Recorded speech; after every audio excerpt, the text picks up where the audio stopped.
Charles, you do have rail users groups. I mean, are you consulting with them? Can you do it better? Yeah, I meet rail users groups on a regular basis, and I have a team who also liaise very closely with rail user groups to understand their concerns and understand the problems that they have.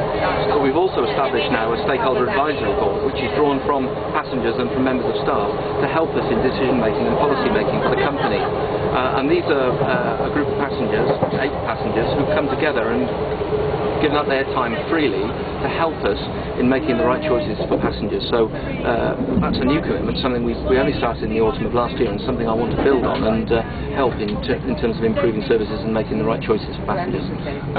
Another area in terms of joining up transport, is something that's spoken about a lot, is importantly for yourself, not to see yourself in isolation.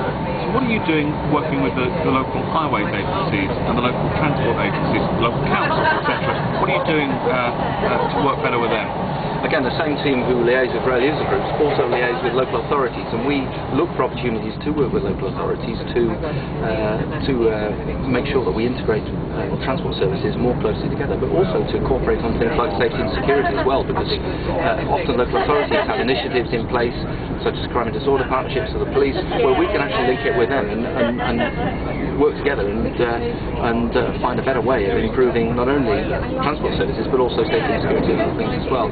I think it's also important to say that we also want to be better at liaising ourselves with passengers and taking direct feedback from passengers. So every month I spend a couple of hours at one of our London termini meeting with passengers and taking feedback direct. And it's not only to take feedback, to actually do something about the feedback we get. So the changes we made to the rolling stock patterns from the Medway Thames, for example, were driven directly by customer comments.